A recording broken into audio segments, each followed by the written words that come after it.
Hello, entrepreneurs. Welcome to Joe DeChara Presents How to Win at Business, brought to you by my favorite sponsor in the world, Bedrock University.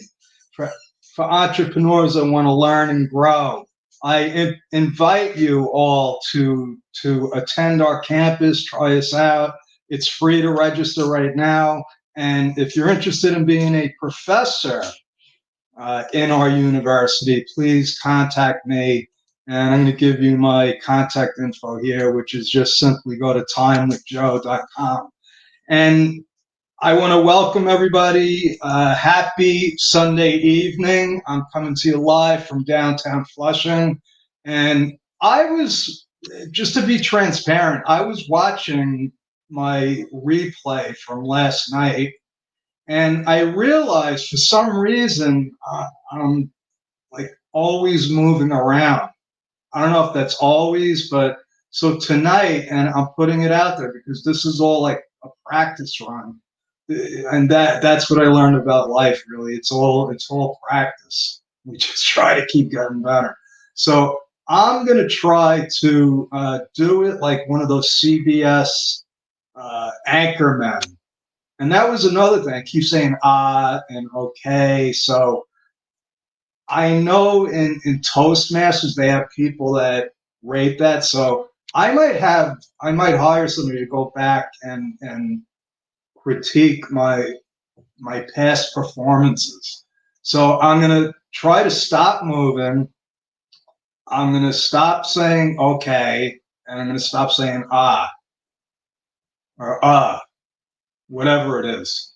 And if you don't know me, my name is Joe DeChara. I am a serial entrepreneur with a CPA license. I've been doing accounting, CPA work for over 30 years. I've tried and started and failed in business plenty of times. There's a lot of pain and suffering. And that was another word I think I kept saying, Okay, so that's three things I got to keep track of. Okay, so starting from here, we're keeping track. And I am here to provide, hopefully, some relief from the pain and suffering, the inevitable pain and suffering that entrepreneurs go through, inevitably. And I'm going to go through this tonight. I'll keep repeating it. My friend Susan Shepard says, oh, I can, and not me, she said that for herself, keeps repeating the same things over and over again. And I pointed out to her the reason it maybe could be that because you're right. And it's the same solution for the same problem that different people bring up. So let's get into tonight's training, which is how to unlock the mystery of knowing your numbers.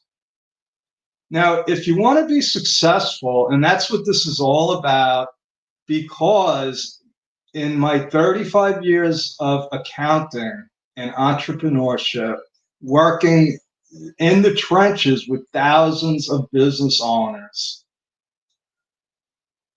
it's come to my understanding that these fundamental principles are what most of them miss. And when I say miss, I'm saying because they're not winning at business. That's the name. That's what I'm presenting here, how you can win at business. And a lot of times they don't win. I don't want to say lose, but there's one of the odds. Okay, so that's one. So I want people to win. But if you don't win, which happens 96% of the time, maybe more for new business owners don't win, but that doesn't mean that they lose. They just have to play another inning, if you want to go with that. They just got to continue the game. Losing is quitting. So I've been covering these, what I thought were really dry, mundane topics that nobody wants to talk about, which are, it's the stuff, like I keep bringing up Haley Gray's cat. when she was videotaping the cat, and the cat wouldn't look at her. Because I know in the cat's mind, if the cat doesn't look at her, then Haley can't see it. And I cover topics that people don't want to bring up, because if they bring it up, then they see it. It's like, if we don't talk about it, if we don't cover it, then we don't have to deal with it. But inevitably, folks, if you're in business, you got to deal with the numbers. So one of the things I like to do now, and again, I just explained that these are strategies to help you win a business. This isn't helping me win. I mean, the idea is to the ripple. That's what my friend Elizabeth always talks about, the ripple, the positive energy that we put out there. And this is information that is really free to everyone, but there's so much information out there. I like to get it focused down to the information that matters to solopreneurs and mostly new business owners. Because if you look at the numbers and you realize that like 90% of businesses fail, well, if a business fails and then starts again, well, that's a new business, right? I must have had, and one day I got to do my Post-it system and count from memory all the different businesses I had, starting 50 years ago when I had the casino in my driveway. When I was 10 years old, that was a business. I turned a profit. Luckily, it didn't get confiscated, but I was told to shut the casino down. But that was a business. And it was a failed business because I got shut down. If I asked for permission and didn't call it a casino, maybe it would have worked, now that I'm thinking about it, but that's 50 years ago. But let's get down to the training. And like I said, I tried to, if you know me, you know that, there was a long time where I really didn't want to be an accountant because it just wasn't fun anymore. But that's a whole nother story. But so what I started to do was look, because I put a lot of time and effort into these presentations because they're that important to me. So I've been looking for famous quotes that are relevant to the topic for the night, or what, if it's the day, if it's whatever time it is, it doesn't matter. But I want a good quote to take us into the presentation. And a lot of times it's like a quote that'll make you think. It's like, wow, I never looked at it that way, or that's pretty profound. So people love quotes. I love it. So I've introduced this. I'm sticking with it. It's my show. And if you don't like this part, you can, I guess, go take a popcorn break or something. But so this is what I came up with tonight, and this just blew my mind, really. So this is it.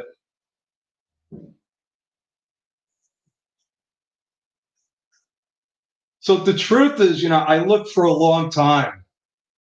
I spent, I don't want to say I spent days on it, but let's say, it was a significant amount of time. And I couldn't find one interesting quote on numbers. I mean, there were plenty of them, but there just weren't any good ones.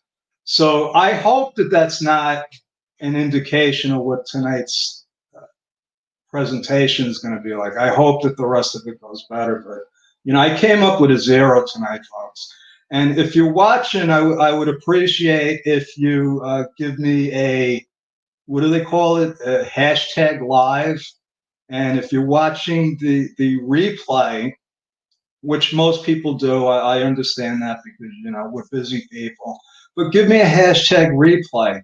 And if you have any questions, you can, I caught myself. I almost did one of the words. So I'm still only, I think, one. But if you want to connect with me, I think I said this already. I'm going to turn this off because now it's getting me agitated, and I don't want to be agitated. It won't be good.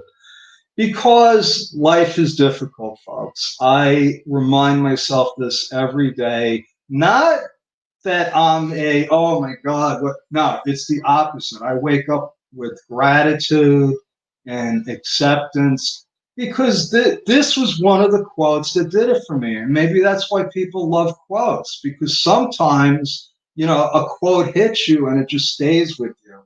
And this came from The Road Less Traveled, Dr. M. Scott Peck. I got an issue with the initial as a first name, and I'm going to look into that some more. But what he says is life is hard, folks. Take it or leave it. You don't like it, tough. It's still going to be hard no matter what. So once you accept that fact, you can start maybe enjoying yourself. And I don't know about you, but I like enjoying myself as opposed to pain and suffering. So that's just me. But what we do as entrepreneurs is we take a complicated, difficult situation, we make it even tougher by going into business.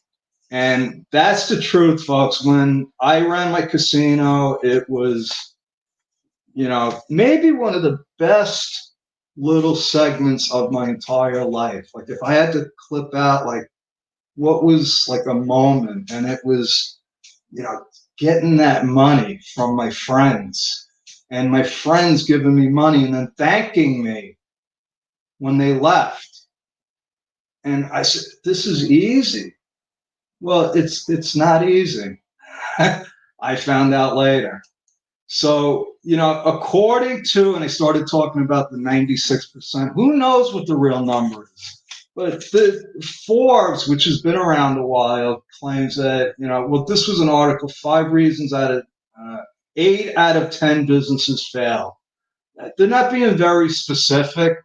The SBA says after 5 years, 50% fail. Those numbers don't work either. Let's just agree, for argument's sake, that the chances when somebody starts a new business of that business succeeding are pretty slim. And if you want to say, well, it's 50-50, I don't want to argue with you. Okay. So what you're saying is if you have $10,000 to invest in a business and there's a 50% chance that you're going to lose that, why spend the time on the business? Why don't you just bet? Go to Atlantic City or Las Vegas and bet. If it's, you got a 50-50 chance. Look at how much time you would save. You don't have to do all the research. And if you win, if you keep winning, you'll become a professional gambler. And then that'll be your business. And then eventually you'll probably run out of money and you'll be starting a business anyway. But the fact is that there's way too much stuff to keep track of. And the odds are stacked against us, folks. But be happy because I have decided to make that kind of situation. I'm going to turn that situation for you. What I do is I make business simple, fun, and hopefully profitable. So if you're heading down that path of total confusion and stuff, I'm going to show you that because the PowerPoint I think got out of sync here. But we're going to talk about some more pain and suffering, whether you like it or not, because that's the way business is, folks, and that's my story, and I'm sticking with it. But my goal tonight, seriously, is to help you understand when people say know your numbers, what exactly does that mean? What numbers are we talking about? And why is it important? And let's let's get down to the nuts and bolts of it. Because what we don't know, what we don't understand, is what we usually fear. So if you, in the next 10 minutes, as I go through this, if you walk away just a little bit more knowledgeable about knowing your numbers, then I've done my job. And I invite you, if this resonates with you, if you think I know what I'm talking about, and even if you don't think I know what I'm talking about, if you want to debate this with me, now actually, don't go to Time with Joe if that's what you want to do. But I just said it. That's to us. Okay. And that's an okay. So that's 3 against me. If you want to connect with me, just go to Time with Joe. I think I said that already. Why is it important? Well, these are some of the things I thought of off the top of my head. It's important to know what your cash flow is. Unless you like getting to the 25th of the month and realizing that you don't have enough money to buy food for your family for the next 5 or 6 days. If that doesn't matter to you, then cash flow is not important. Budgeting, because you want to know, I don't know about you, but I want to know if I'm going to be broke in 3 months, or if I'm going to have enough money to buy a birthday present for my granddaughter, or if I'm going to have to borrow the money from her. That's what happened to me all the time. People would want to buy me presents and they didn't have any money, so they would wind up borrowing it from me. And that's another story. So anyway, budgeting, tax planning, if you're making money, hopefully, which is the objective, don't you want to know what your taxes might be? Or even if you, and I just said, I caught myself, I think that's 4 or 5, but even if you're losing money, that could be an opportunity for future tax benefits. That's what I do. I could show people, look, even if you're not making money now, the money you're spending, and even a lot of money you're not spending, I could show you how to deduct it. That's if you connect with me. But taxes, because they are, I hope that you get to the highest tax bracket. That's my goal for you. And when you get there, you're going to be saying, why am I paying so much in taxes? But that's why knowing your numbers are important. Financing. If you want to expand your business, you go to a bank and he says, what's your profit margin? What's your turnover? What's your revenue? What was your he starts asking you your numbers. If you don't know them, don't buy lunch. You're not getting a loan. Forget about it. And maybe knowing your numbers is important in running your business. I don't know. I like to make decisions based on facts.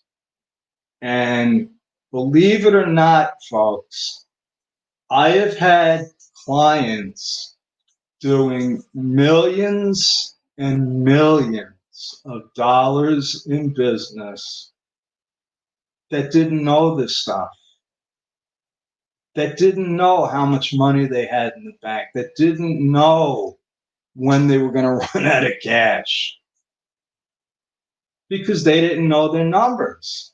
So just because you see a company that has a lot of business, a lot of trucks, a lot of employee, whatever, don't think that they are successful.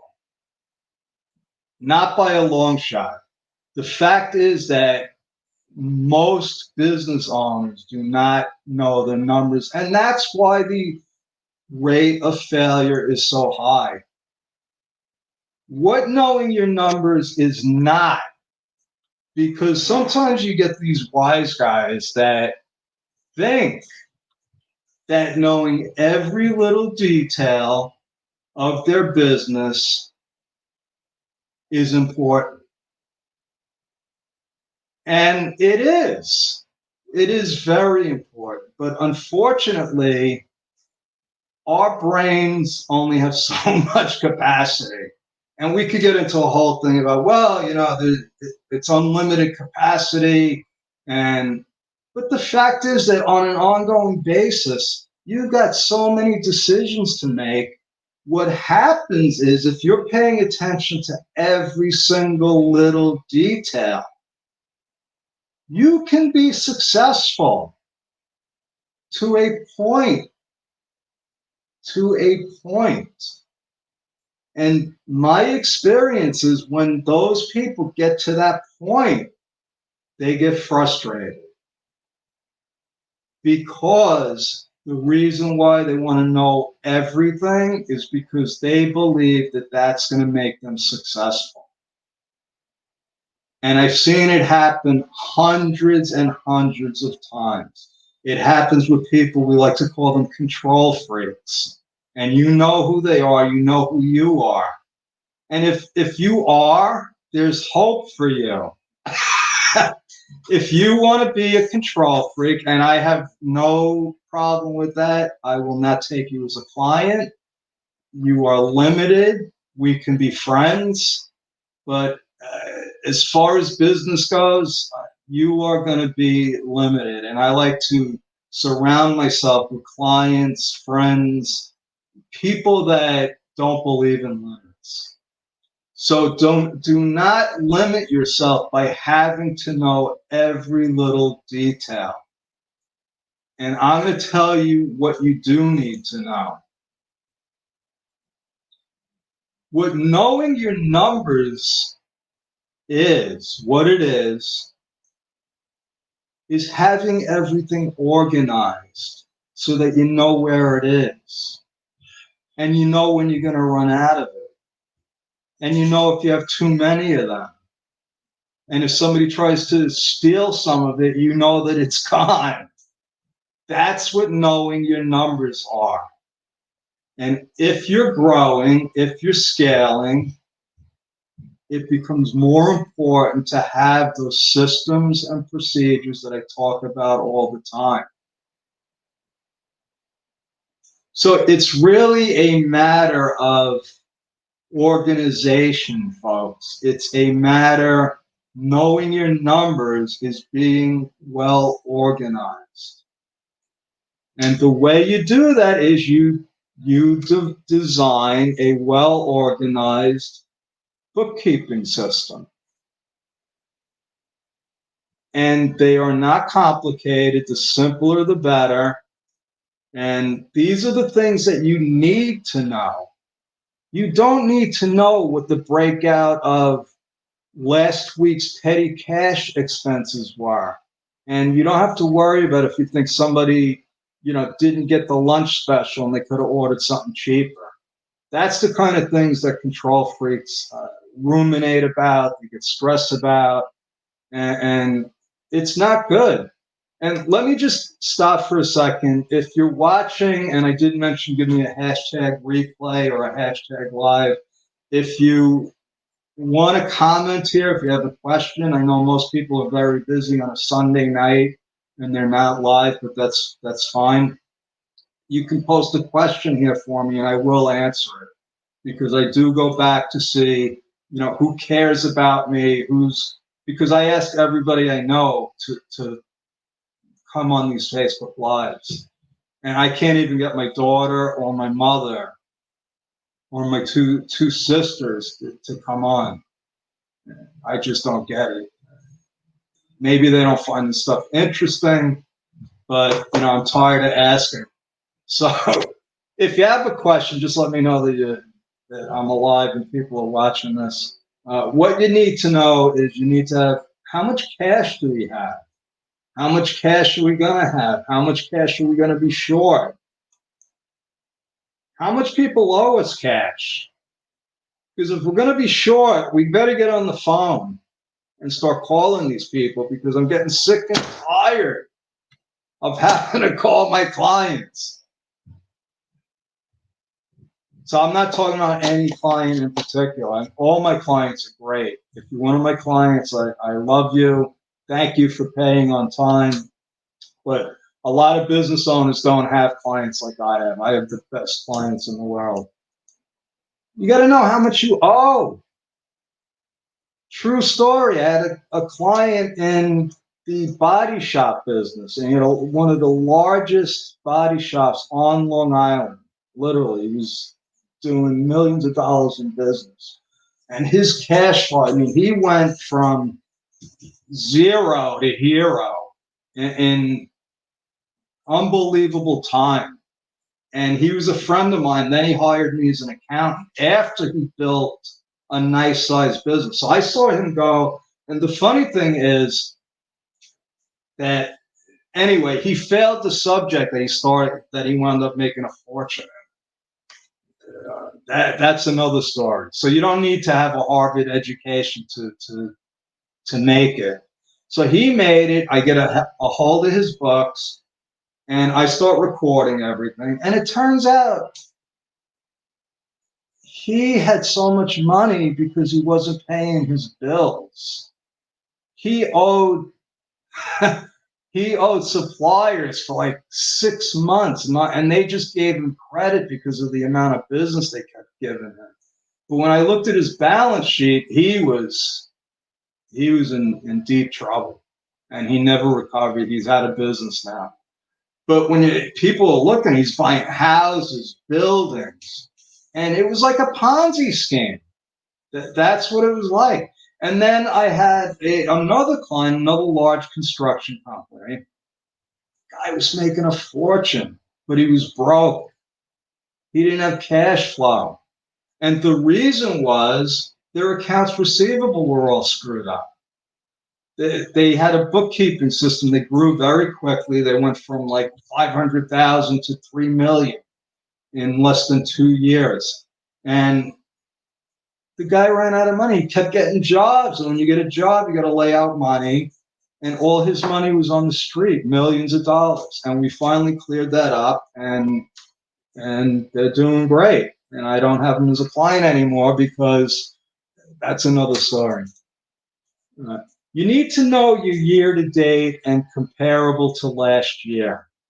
So what that means is how much business have we done so far this year? And how much did we do last year? This isn't rocket science. It's 2 columns, and then you add or subtract. So you say, hey, we're 100 grand ahead of last year. Well, we're 100 grand behind. Well, why? And then you want to know what the story of your business is. And that's what it is, folks. So I'm going to go back here for a second. It's the story of your spice cabinet. The spice cabinet has a history. It has a beginning. At one point, this cabinet was empty. There was nothing in it. Now look at it. Oh my God, my grandmother would have, this is like my grandmother's spice cabinet. Look at all that stuff. I think they got doubles up on top there. But I don't know what that is, but oh no, they're not the same. So whoever did this, they know their spices. These people know their spices. And you got to know your numbers the same way that these people know their spices. So, actually my grandmother, they had a much bigger spice cabinet. That was like that was like that was a good one. That was a good one. But both my grandmothers, I think they created their own spices. So now how do you get to know your numbers without knowing all of the details? Well, if you're smart, you're going to take me up on my offer that I'm going to provide at the end here, and you'll take me up on my offer to my unbelievable full service CFO package for startups. So really it's for startups and solopreneurs. But we'll get into that. But what would I do as a CFO? And this is the truth. What accounting controls are those little things that are supposed to be done by a bookkeeper. And the first thing we talk about is a bank rec. And I talk about this all the time. I talked about this yesterday. when I was talking about books and records. And just the act of doing a bank rec is a simple, required procedure that has to be done. Because just because you write a check or you record something doesn't mean that it happened. You got to verify it through a third party, which is what the IRS does, what everybody does, what auditors do, and small businesses have to do it as well. Now, we don't stop at the banks because we also have a lot of electronic transactions through credit cards, debit cards. We even have platforms like PayPal where people actually can use them as bank accounts, basically. I just had somebody pay me an affiliate fee. I almost said one of those words and I stopped myself, so this might be worth it. He paid me an affiliate fee. Thank you, Jonathan. That was awesome. I want more of them. So we'll have to talk again. But all of a sudden, I had money in my PayPal account. I'm usually sending money from my PayPal account. Now I had a balance. I went in there like right away and I transferred it to my account because they're not holding my money. Okay. Oh, that's another one of the words. Oh, not again. I have some work to do. Maybe I should join Toastmasters again. So we got to do the bank recs. You want to keep your business and your personal separate because if they're commingled, you really can't look at your financials, your business financials, and know how you're doing. And there's a way to do it that will separate them if I'm your CFO. And last but not least, you can't just have accounts receivable and accounts payable. My construction company that was out of cash but making millions of dollars, their accounts receivable it took us a year and a half to fix it. I mean, and that's because they had people that had invoices open for a year and a half and they didn't know it. True story. So let's get into what the numbers are because this is what it gets condensed down to. When you have a reliable, functional bookkeeping and accounting system, you want to produce a balance sheet. Now, when we talk about, and this is where it becomes painful, folks, as a business owner, and there's no way around this. If there was, I'd be doing something else. But at the very least, you're going to have to go through the pain of understanding this. And I would say I could probably teach this to a second grader.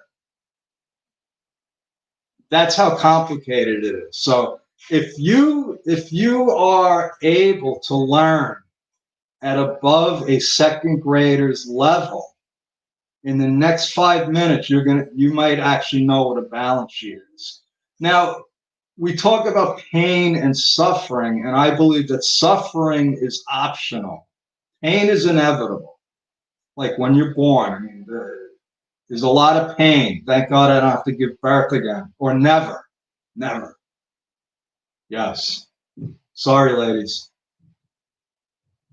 There's the pain. There's the pain of putting the time in, the effort, having to learn something that we really don't want to learn.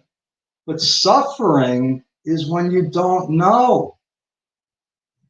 So go through the pain, people. Go through it. Be successful, or you're going to suffer. I guarantee you.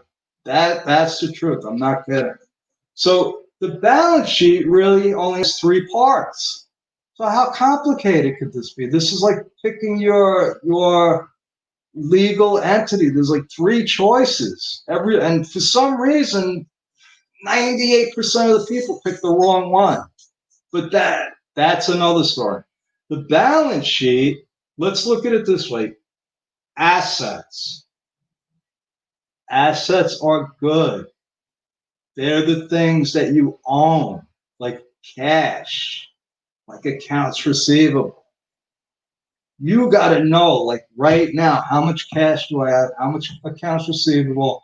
In case I get one of those letters and I got to bolt to another country. How much am I taking with me? Now, the liabilities, that you're not so worried about, because if you got a bolt, they're somebody else's problem. But right now, if you're here and you have a business and there's liabilities, uh, that's money you owe. You owe that money. That's not good.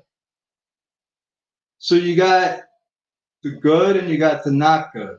Now, sometimes there's good liabilities, because like if you borrow money to get a job and then you owe that money, but that gets a little bit more complicated. But let's just say that you want more assets than liabilities. That's the goal. With people that win wind up with more assets than liabilities. So, okay, now all we got to do is add them up, folks. And your bookkeeper and your accountant, your CFO are adding those numbers up for you. You just got to ask them for it. Joe, can you email me a balance sheet? No problem. You get it in like 3 seconds. Well, what does it say? It's going to tell you what your accounts receivable are, what your cash is, anything else you own, minus what you owe. And the difference is what we call equity. Or if this was a personal financial statement, it's what your net worth is. So what we want is we want that equity to go up enough so that we could pull it out of the business and pay ourselves. And that's how you win at business. And the way that you get more assets, folks, there's only one way to get more assets.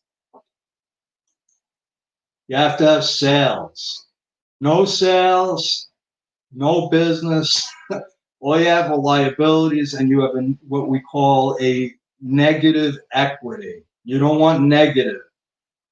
Okay, so if you don't, and this is the end of it. I'm right on time here. Thank you. I'm getting better at these. So if you don't have sales, forget about the balance sheet. And if you follow me, if you don't have sales, you basically don't have a business. So I do what we call a business viability test. And that's why, again, why a lot of people don't win at business. You are not going to win if you do not have something that people will buy. Forget about if they need this. I have this skin lotion and everybody has skin, so they have to buy. We went through that today. So just because somebody drinks water and you're selling water doesn't mean that they're going to buy it. So make sure you have sales. And if you have sales, then you have a chance of increasing your assets. That's the name of the game, folks. It's simple. That's how you win at business. Then you got to look at, okay, now I have sales. I wish it was that easy. Because then we would just stop. We got sales, but no, we have expenses too. And believe it or not, you're supposed to keep track of your expenses. I covered this yesterday. The IRS wants us to keep track of our expenses, because if we don't, they're going to come in and take all our money, and we don't want that to happen. So this is just good business. You got to have your accounting system. I don't care if you're I don't care if it's a side gig. You got to do this, even if it's just a practice for when you create the next McDonald's. How are you going to run McDonald's if you don't know how to look at a financial statement? Think about that. This is what kills me. People come in and they want to change the world, and you got to know how to read a financial statement, folks. And if you got anything out of this and you don't use it, Elizabeth, thank you for another great mastermind today. Thank you for following me and supporting me. And Elizabeth, if you don't take action on this, it's all going to be a waste of time. And if you want to contact me, Elizabeth, you know you can just go to, where's my thing here? If you want to contact me, Elizabeth, all you have to do is go to timewithjoe.com. I love how this works. And for my special offer, my CFO for startup special offer, this is what Elizabeth calls my signature offer. And I said, all right, again. So, but I think I was under 10. I don't know if that's a record, but I'm pretty happy with my progress. And so it's $47 a month. I don't even know how I'm able to do it at this price. I'm probably going to go out of business if I take on too many clients. So that's the dilemma here. I have the downside of this is if I get too many clients, but I know my numbers, so I'll know when to cut it off. So this is while supplies last, people. I can't take on too many clients. So take it while supplies last. And I'm not kidding about that. I've been getting new clients left and right. I might even like stop this in a couple of days. So if you're interested, seriously, connect with me. I love talking about entrepreneurs. I would do masterminds with my friend, mastermind with Sue, mastermind with Joe DeCharit for free for the rest of my life. But unfortunately, I need to make money too, just like you. So connect with me if anything I've said, that's another one, that's like 9, I think. If what I've said resonates with you, and if it doesn't, if you know somebody that I might be able to help, let me know. And God bless you. Happy Sunday, and let's start the week off great. And I will see you tomorrow. Thank you.